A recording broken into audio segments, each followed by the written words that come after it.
Welcome guys, इकरा academy Laliyana में आपका स्वागत है।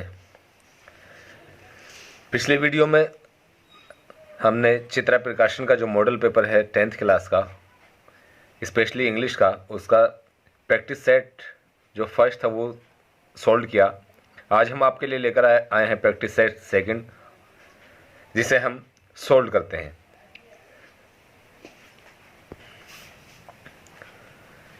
प्रैक्टिस सेकंड का सेक्शन बी हम सोल्व करेंगे, जिसमें पहला क्वेश्चन और क्वेश्चन पेपर का 10वां क्वेश्चन है do as indicated against each of the following sentence.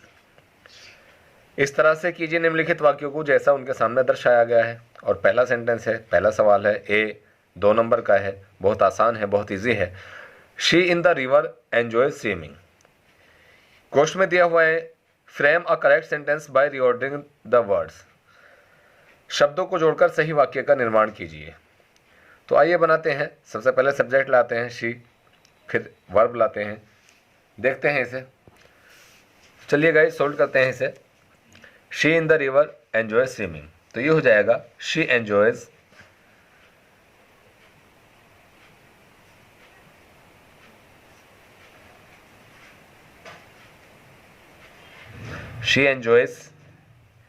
Swimming in the river.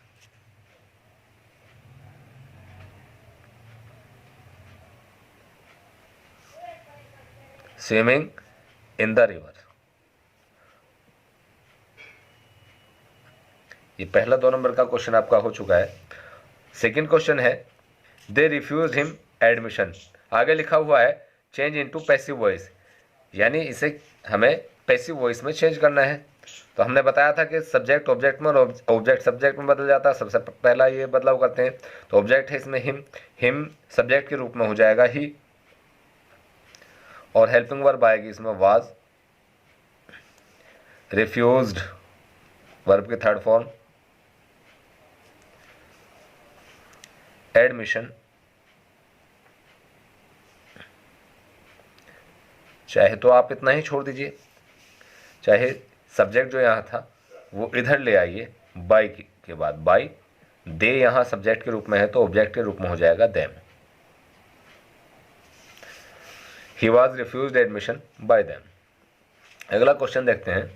He said to me are you writing a letter. आगे इसमें लिखा हुआ है चेंज इनटू इनडायरेक्ट स्पीच, यानी डायरेक्ट स्पीच का ही सेंटेंस है, हमें इनडायरेक्ट स्पीच में ये बदलना है। ही सेड टू मी, ये are you writing a letter यानी इंटरोगेटिव सेंटेंस है, तो इंटरोगेटिव सेंटेंस में जो सेड टू है वो बदल जाता है आस्क्ड में। तो आइए चेंज करते हैं। ही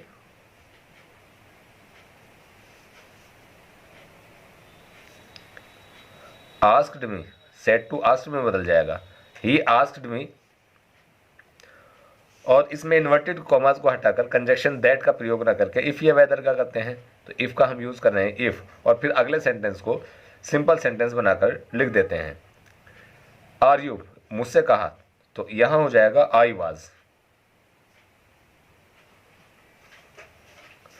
writing a letter.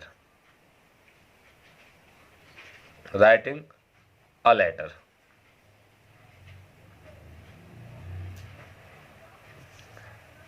I was writing a letter. ये सेंटेंस हो गया कंप्लीट। आगे है they working hard for 5 days। इसमें आगे लिखा हुआ है use correct form of the verb to fill in the gap. सही खाली स्थान में वर्ब की सही अवस्था को हमें भरना है। इसमें ये हो जाएगा आपका दे फॉर 5 days, यानी परफेक्ट कंटिन्यूअस का टेंस है।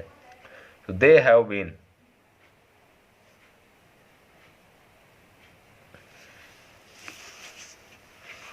दे have been working hard for 5 days। ये कंप्लीट होगा। 1 2 3 4 यहाँ तक 8 नंबर का। देखिए 8 लाइनें हमने लिखी हैं, तो 4 लाइनें लिखी हैं और 8 नंबर का यहाँ तक पेपर हो चुका है। बहुत इजी है। अगर थोड़ा सा ध्यान हम ग्रामर पर दे देते हैं तो बहुत अच्छे मार्क्स हम ला सकते हैं। अगर आपने सिर्फ ये पेपर जो मैं सोल्व कर रहा हूँ ये सोल्व करके अपने दिमाग में उतार लिए तो आपके बहुत अच्छे नंबर एग्जाम में आ जाएंगे। क्वेश्चन नंबर 10 के ए बी सी और डी, ये 4 पार्ट थे, 8 नंबर के ये हो चुके हैं। आइए क्वेश्चन नंबर 11 देखते हैं। Choose the correct preposition from the ones given below the sentence to fill in the blank. Choose the correct preposition, सही प्रीपोजिशन को हमें चुनना।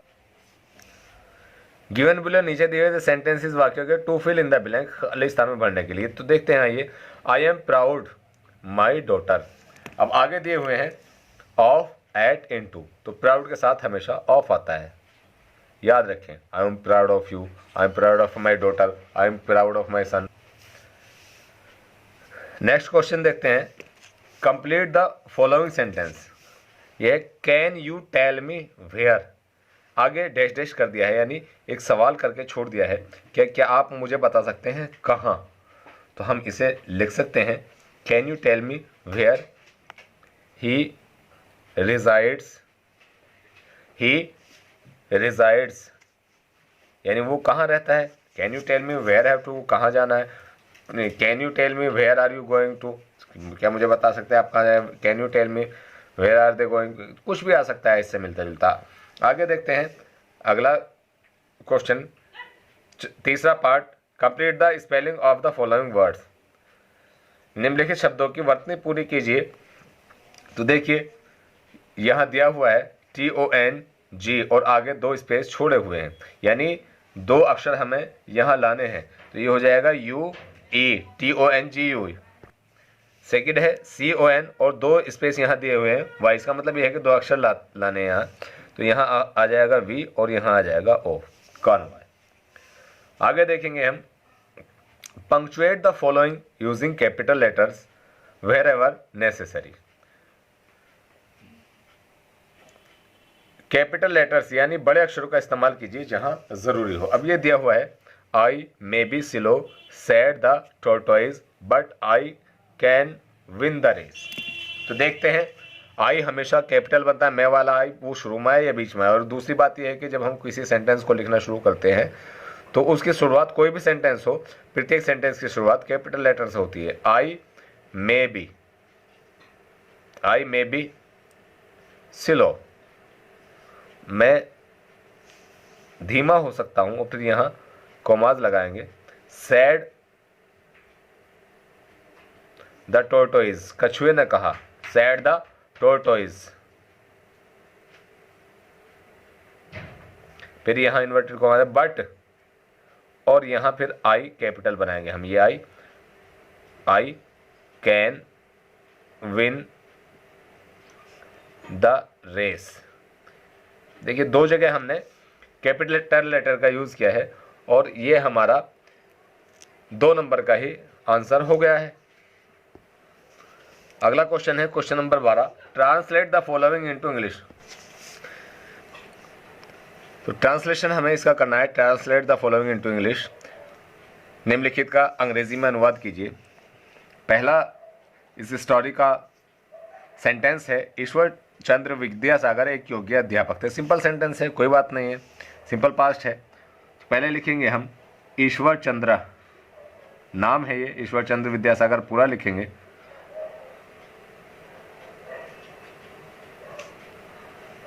और नाम का प्रत्येक पार्ट कैपिटल लेटर से बनता है।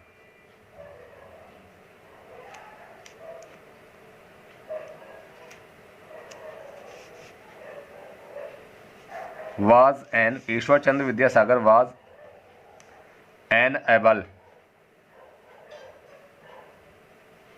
teacher।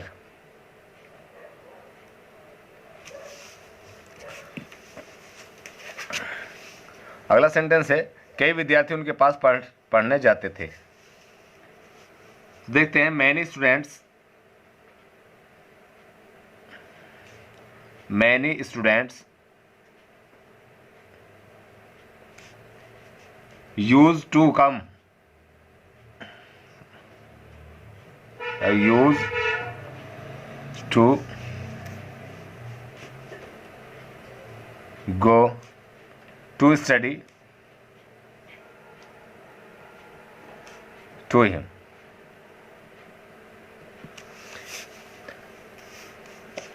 पढ़ने जाया करते थे, जाते थे, खाया करते थे, तो इसके लिए यूज टू का प्रयोग करते हैं।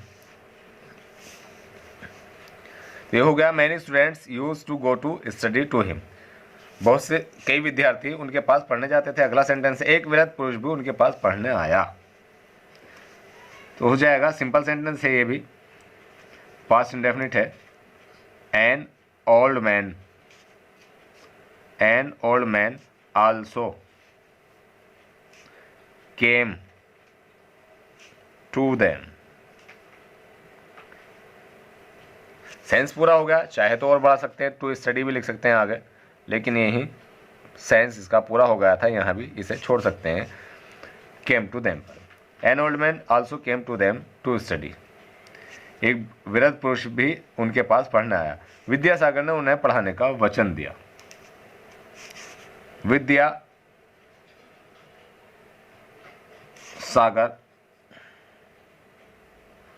वचन देने के प्रॉमिस, और यह सेकंड फॉर्म हो जाएगी promised to teach him.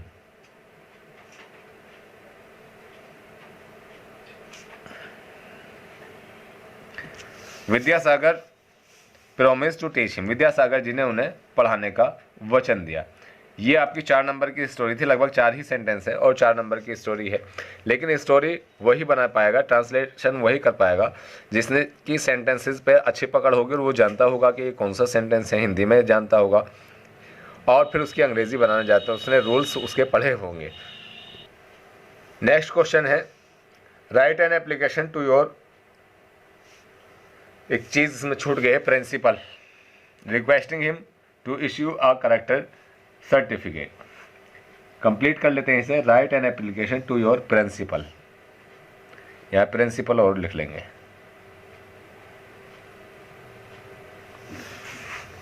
Requesting हूँ उनसे प्रार्थना करते हुए, to issue a character certificate, चरित्र प्रमाण पत्र जारी करने के संबंध में। तो वही अपने हिसाब से लिखना शुरू करेंगे। टू, और फिर वही यहाँ से the principal,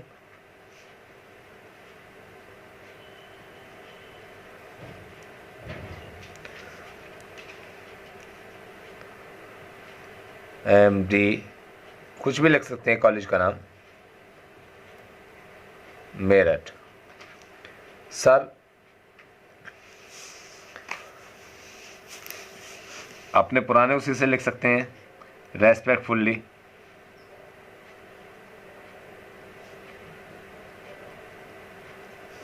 I bag to से,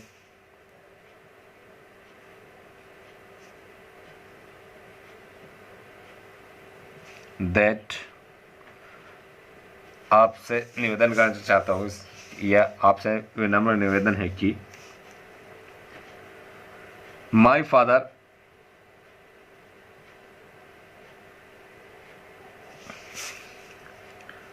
हैज बीन ट्रांसफर्ड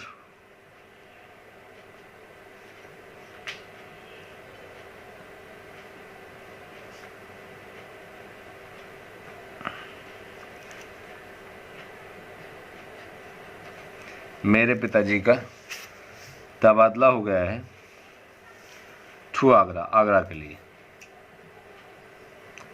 मेरे पिताजी का आगरा को ट्रांसफ़र हो गया है। And I have to admit there, I have to admit there in a school, और मुझे वहाँ किसी एक स्कूल में दाखिला लेना पड़ा है। सो यू आर रिक्वेस्टेड, इसलिए आपसे प्रार्थना है। सो यू आर रिक्वेस्टेड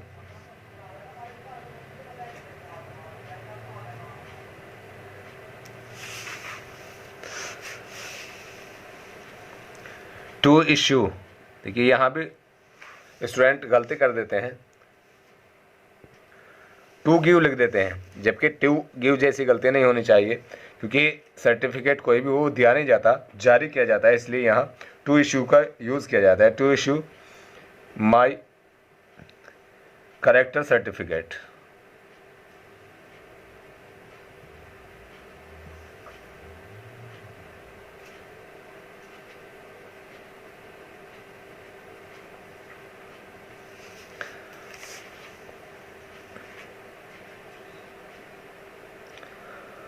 अब यहाँ वो योर ओबीडियंटली हम लिखेंगे, योर ओबीडियंटली,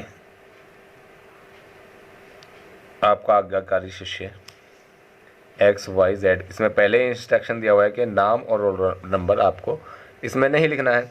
अब देखिए, अभी हमने ये CCKL यानी करेक्टर सर्टिफिकेट के लिए लिखा है,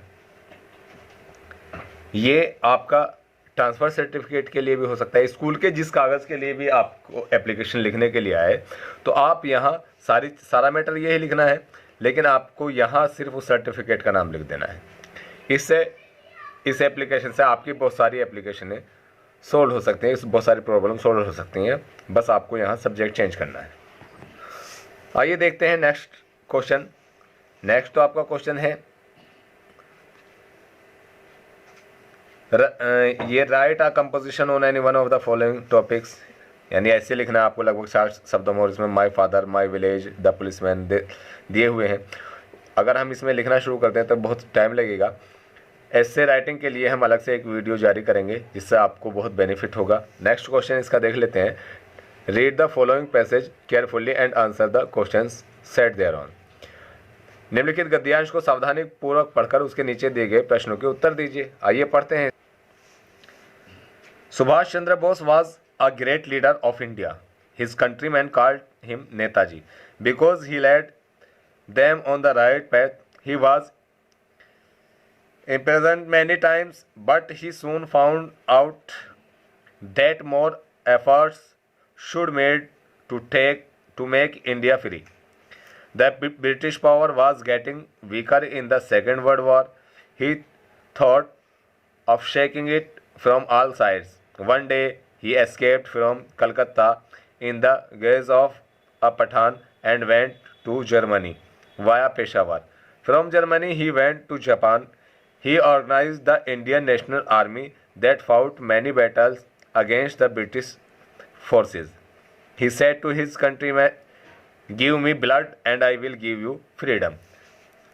पहला क्वेश्चन है, why was Subhash Chandra Bose called Netaji. Subhash Chandra Bose को नेताजी क्यों कहा जाता था? क्योंकि he led them the countryman the right path, उन्होंने सही रास्ते से जो है देशवासियों को जोड़ा। अगला है, what did he say to his countryman, वो उसने अपने देशवासियों से कहा, तो उसने कहा कि give me blood and I will give you freedom, आप मुझे खून दीजिए मैं आज़ादी, तो मुझे खून दो मैं आज़ादी दूंगा। आइए लिखते हैं इनका answer. Y was Subhash Chandra Bose called Netaji. तो देखते हैं सुभाष चंद्र, इसी से इसका उत्तर लेते हैं। आधा उत्तर क्वेश्चन में होता है। सुभाष चंद्र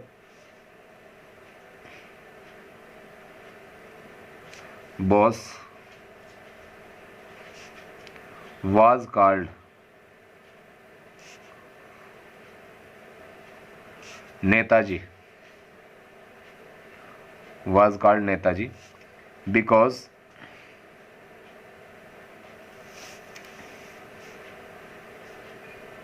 he led countrymen,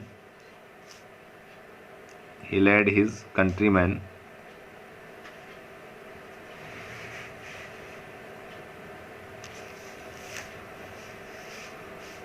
MEN, countryman बहुत सारे आदमियों के लिए आएगा, ऑन द राइट पैथ,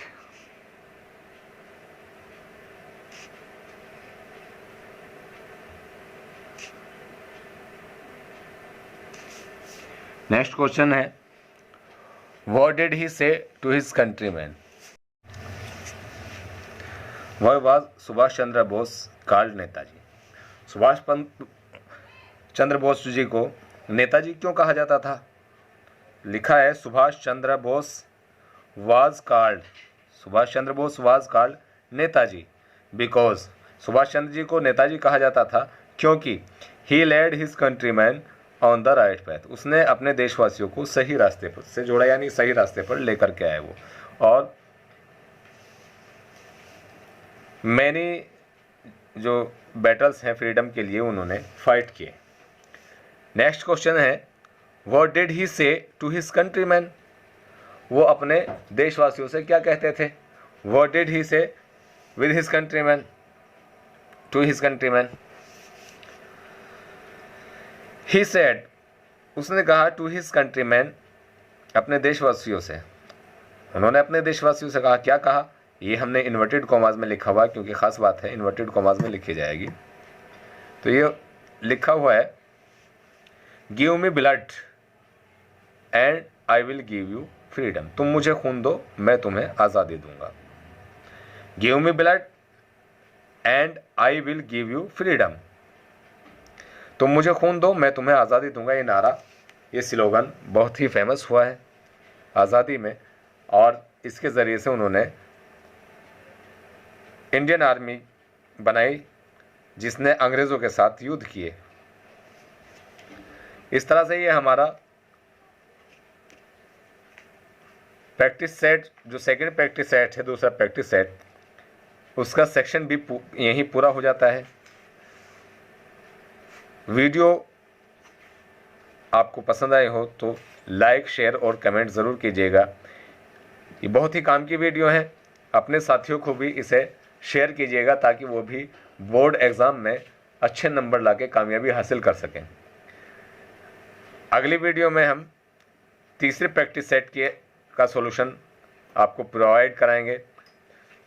अपनी कामयाबी के लिए देखते रहिए इकरा एकेडमी ललियाना, और मैं हूं आपके साथ रिजवान अहमद।